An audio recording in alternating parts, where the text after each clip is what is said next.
Hey, Baddie Boos, welcome back to another episode of Be a Better Baddie with me, Quenisha, your host, coach, teacher, and fellow baddie. I am so excited to get into today's episode. Today, we're going to be talking about strategies to achieve your goals. And I do want to throw this in there as well. I do not have my microphone, so my sound may be a little off, but listen, the message is still given. The message is still here. So don't be thrown off by the sound quality, okay? We're still here. We still vibing with each other, okay? So, we've been talking about goals a lot lately, and primarily because it's December, like this is the time when I start to just think about the year I had before, what I want next year to look like. But the thing is, I don't set goals based off the year. So I don't set New Year's resolutions anymore.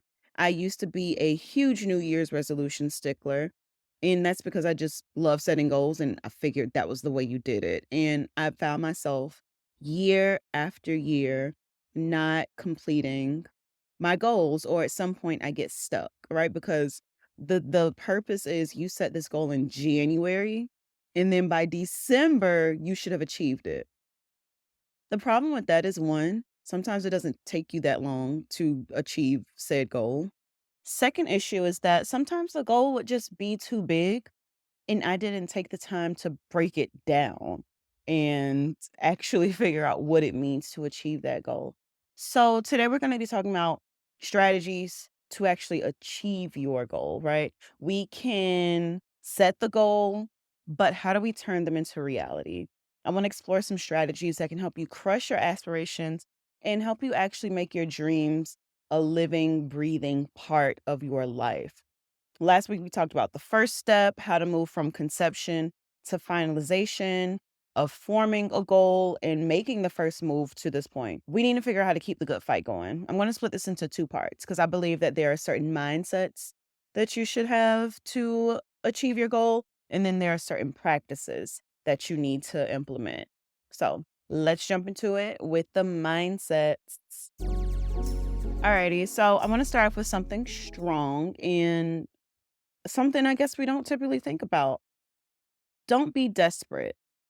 Yes, we should want our desires, we should dream of them, but coming from a place of desperation can really set you up for failure. When you express desperation for anything, the outcome is never going to be good, right? So when you express desperation when setting and working towards your goals, this is going to make you set unrealistic goals. You can develop tunnel vision, right? Nothing else matters except this one thing. This is what I need to get. And it can make you compromise in ways you never thought you would. So if you're desperate to lose weight, there's no telling what you would do to lose those 10 pounds. And ultimately, you end up probably doing something that is not aligned with yourself, not true to yourself, and just out of character. Just to go one level deeper, being desperate for something creates this illusion that your current life is not up to par and you do anything to get out of it. It gives what would you do if your son was at home crying all alone on the bedroom floor because he's hungry vibes. And at no point should you be that desperate to achieve something. Do I think you should really want it? Yes, but there's a thin line that you can cross between really wanting something and desperation. Don't get to the desperation. The second mindset that I think you should adapt is visualizing yourself.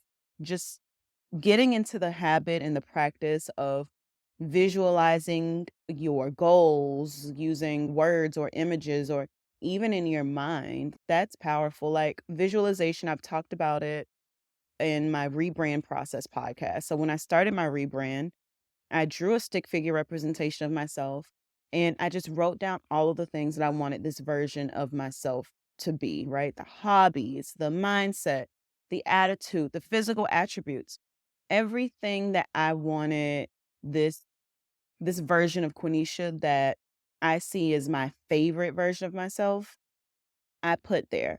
That was my visualization of it.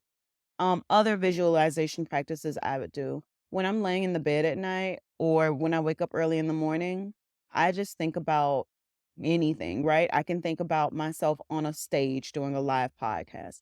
I think about myself doing speaking engagements. I think about myself hosting workshops. I think about myself hosting a retreat and how excited everyone is and the women that I'm empowering and helping, and they are on their way to becoming better baddies. So visualization can be done at any point. It could be a physical vision board. It could be you just sitting there thinking about it. I've seen some really great vision boards where like even the creators will Photoshop themselves and their names into the situations that they want to be in. So that's really a level up of the visualization. So studies have shown that mental practice is almost as effective as the physical practice. There was a study looking at brain patterns in weightlifters, and this study found that the patterns activated when a weightlifter lifted hundreds of pounds were similarly activated when they only imagine lifting.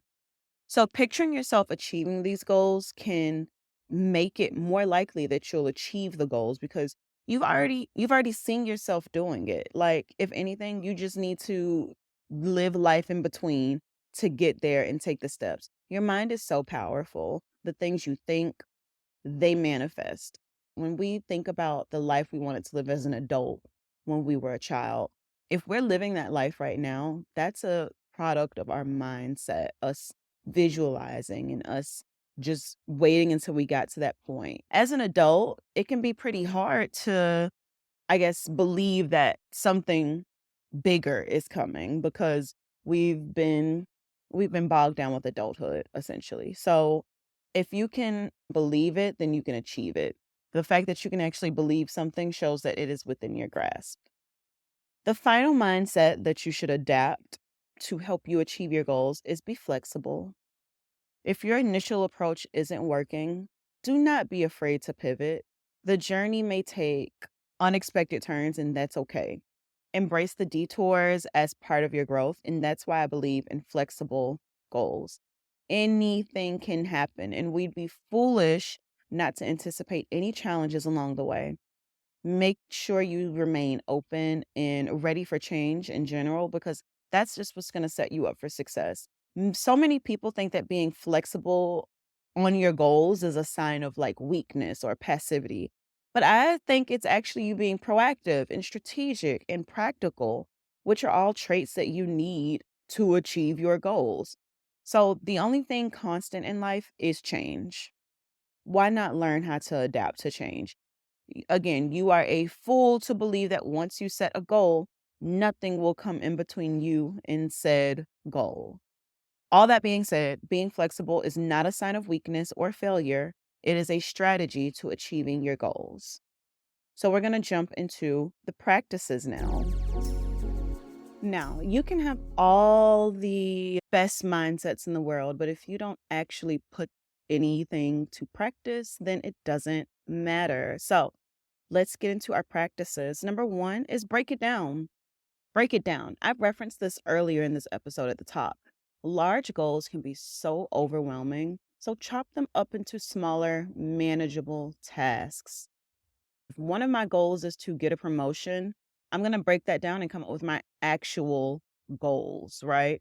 Which are I want to network more. I want to take on more leadership. I want to learn more about how I can grow from the skills I've attained in this role, right? I think that breaking it down that way to create not outcome-based goals, but process-based goals is the best way to go. Another thing you could do is let's say you do want to lose a certain amount of weight. I'm not going to say that you should never ever say I need to lose 50 pounds and then try to work towards that. So if you want to lose 50 pounds, then break that down. I need to lose 10 pounds by this quarter, 10 pounds by the next quarter. Whatever that may look like, break it down and not just say, okay, 50, that's the number I'm going for. This way you can celebrate many victories. And then when you find yourself at the finish line, you've already knew you were going to make it there. Like, Doug, you've been making incremental steps towards that finish line. Number two, I'm excited about this one because I'm going to do this one this year, is to gamify your goals. So gamifying your life, I think it's going to add like a dash of competition and break up the monotony of things, right? You could either partner up with someone and kind of set similar goals with each other and then turn it into a playful competition. I don't think I would do that, but some people enjoy that. But it just gamifying it in a way creates like this new level of excitement and motivation. You can also create a point system for yourself. So assign points to different tasks. So I want to go back to number 1 real quick. Remember I said break it down? You break it down and then you assign points to each task. You break it down and then you assign points to each task. So the more challenging the task may be, the more points you'll earn. And then as you hit more milestones and you earn more points, then maybe you reward yourself with something. I'm gonna do this one. I'm excited about this one. I'm a bingo girl. I go to the bingo hall. So playing bingo with my goals, I think is exciting. So I'm gonna do a monthly bingo board. Hopefully I could keep it up, but for January for sure I'm gonna do it. And just keep a monthly bingo board and cross off the things that I do achieve and keep track of those things. Maybe if I get bingo, I don't know, I think it needs to be arranged in a certain way too, right? Like I need to look at all the different paths of bingo, but I'm excited about that one. The third practice for you to implement to achieve your goals is time blocking.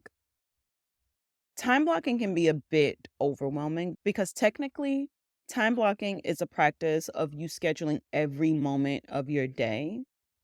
I'm not encouraging you to do that, though it may already be a part of your practice, right? At work, like you may time block. But I'm only encouraging you to allocate specific blocks of time during the day for specific tasks. So I know if I want to work out, typically that's not on the calendar.